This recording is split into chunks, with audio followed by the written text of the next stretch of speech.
সেটা কিন্তু খুব দুর্বল স্ক্রিন পে। কেন দুর্বল বলছি তার কারণ হচ্ছে যে এখানে আপনি কনফিউজ যাবেন যে এটা অ্যাকচুয়ালি কিসের গল্প বলছে। সিরিজের নাম হচ্ছে ইশাখাপট্টনম, তাহলে সিরিজটা শুরু হবে যে শহরটাকে মানে যে সিরিজটাকে মানে বা জায়গাটা শুরু হবে সেটা এখানে হচ্ছে না। সিরিজটা শুরু হচ্ছে সমুদ্রাকান্দিকে দিয়ে।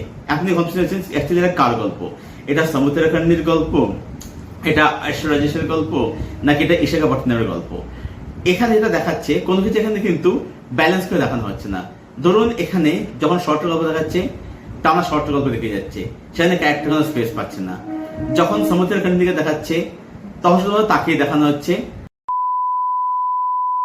হ্যালো এভরিওয়ান, আমি সৌভিক, ওয়েলকাম টু সিনেগানি। এই ভিডিওতে রিভিউ করব অ্যামাজন প্রাইম ভিডিওতে স্ট্রিম হওয়া একটা তেলেগু ওয়েব সিরিজ যেটার নাম হচ্ছে ইশাখাপট্টনম, যেখানে সমুদ্রাকান্নি ঐশ্বর্য রাজেশ রয়েছে লিড চরিত্রে। সিরিজটা কিরকম হলো, 7টা পর্ব রয়েছে, এক একটা পর্বের ডিউরেশন হচ্ছে 35 থেকে 40 মিনিটের মধ্যে। তো সিরিজটার মধ্যে যেটা আমরা দেখতে পাচ্ছি প্রিমাইস রিলে সেটা হচ্ছে যে এখানে সমুদ্রাকান্নির ক্যারেক্টারটা নাইডু, সেটা ডন, একটা গ্যাংস্টার যার বিরাট বড় সাম্রাজ্য রয়েছে, বিরাট বড় বিজনেস তার রয়েছে। ঐশ্বর্য রাজেশ হচ্ছে ওনার মেয়ে যে একটা এনজিও চালায়। এবারে এই ঐশ্বর্যের ক্যারেক্টারটা সে বাবার এই যে ওয়ার্ল্ড, এই যে বাবার যে এম্পায়ার, এটাকে সে পছন্দ করে না, বাবার এই পেশাকে সে পছন্দ করে না। এবার এটা নিয়ে এবং বাবা মেয়ের এই যে সমাজসেবারা এটাকে বাবা পছন্দ করে না, তো এটা নিয়ে বাবা মায়ের কনফ্লিক্ট। এবং ইশাখাপট্টনম হচ্ছে জায়গাটার নাম যেটাকে সমুদ্রের ক্যারেক্টারটা রাজ করছে, রাজত্ব করছে। তো এই নিয়ে হচ্ছে প্রিমাইস। এবার এর থেকে বেশি আপনি জানতে হলে সিরিজটা প্রাইম ভিডিও দেখে নিতে হবে। সিরিজটা হিন্দি ডাবিংয়ের সঙ্গে অ্যাভেলেবল আছে। হিন্দিতে বলবো যে খুবই সোসো, খুবই ওকে ওকে ডাবিং হয়েছে। এবার সিরিজটা কিরকম হলো, তো সিরিজটার মধ্যে আমার কাছে পজিটিভ দিক খুব একটা নেই বললেই চলে। তাও বললে কি ভালো দিক রয়েছে, ভালো দিক হচ্ছে এখানে কিন্তু পারফরমেন্সগুলো সবার কিন্তু কম বেশি ভালো। এখানে সমুদ্রাকান্নি বলবো যে বেশ ভালো কাজ করেছেন। ঐশ্বর্য রাজেশ তার কাছে এখানে বলবো বেশ ভালো। সাপোর্টের যে অভিনয় আছে তার জায়গায় বলবো যে যত জায়গাতে ডেলিভার করেছে। সিরিজটা টেকনিক্যালি ভালো, এর making, camera work, world building, look and feel, ঠিক আছে, এইগুলো সবকিছু ভালো। এবং বলবো যে কিছু জিনিসপত্র, কিছু এলিমেন্ট যেটা আইডিয়ালে যে অন পাওয়ার কিন্তু ভালো ছিল।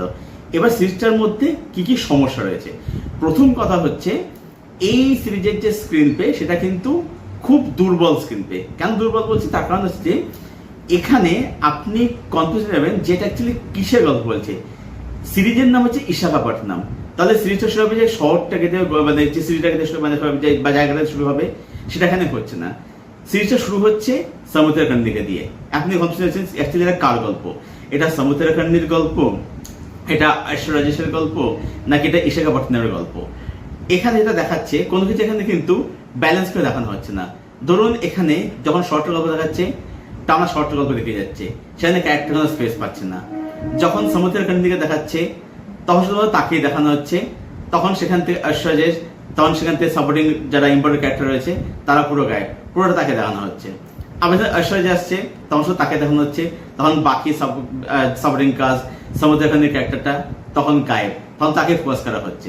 সিচুয়েশন এরকম ভাবে চলতে থাকে, ঠিক আছে। আবার ধরুন কোন একটা সাব প্লট দেখাচ্ছে বা কোনো একটা সাপোর্টিং কাস্টের কোনো একটা গল্প দেখাচ্ছে, তখন শুধু তাকিয়ে দেখানো হচ্ছে।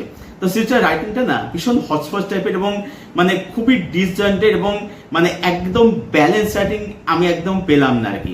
এবং যেটাই বললাম যে কিছু জিনিসপত্র যেটা অন পেপার আইডিয়া ভালো ছিল, এবার সেটার জন্য আপনি যে ফিল করবেন, আপনি ধরুন ইমোশনাল হবেন একটা কিছু বিষয়ের উপর আর কি, ঠিক আছে, বা এই যে ধরুন বাবা মায়ের যে কনফিডেন্স আপনি ফিল করবেন, তার কারণে ফিল আপনি করতে যে কারণ হচ্ছে একটা ডিজিটাল স্ক্রিন পে, দুই হচ্ছে এখানে ক্যারেক্টারগুলো রাইটিং ভালো না। কারণ ক্যারেক্টারগুলো কি হচ্ছে, ধরুন একটা ক্যারেক্টার আসছে, তো যেটা একটাকে বললাম সে ক্যারেক্টার দেখানো হচ্ছে, আবার ক্যারেক্টার হঠাৎ করে গায়েব। এবার এই যে ক্যারেক্টার যে স্ক্রিন থেকে গায়েব হয়ে যাচ্ছে, এটা একদম না অর্গানিক ভাবে জিনিসটা একদম হচ্ছে না আর কি।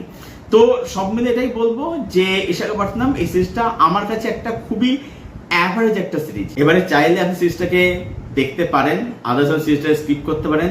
আমার তরফ থেকে সিরিজটাকে রেটিং রইল 5 out of 10। এটাই ছিল আমার রিভিউ ইশাখাপট্টনম এই তেলেগু ওয়েব সিরিজটাকে কেন্দ্র করে। যারা কাজটা দেখেন দেখবেন প্ল্যান করছেন, অ্যাজ ইউর উইশ, চাইলে দেখতে পারেন, দেখে জানাবেন কমেন্ট করে কিরকম লাগলো। যাদের সেটা দেখা হয়ে গেছে, যারা দেখে নিয়েছেন আপনাদের ওপিনিয়ন জানাবেন কমেন্ট করে, আপনাদের কমেন্টের উত্তর আমি অবশ্যই দেবো। আর ভিডিও ভালো লাগলে অবশ্যই লাইক করবেন, শেয়ার করবেন, চ্যানেলটাকে অবশ্যই সাবস্ক্রাইব করে চলুন। ভিডিও এখানে শেষ করছি, দেখা হচ্ছে আপনাদের সঙ্গে পরের ভিডিওতে। Till then stay best, stay healthy, keep watching good content.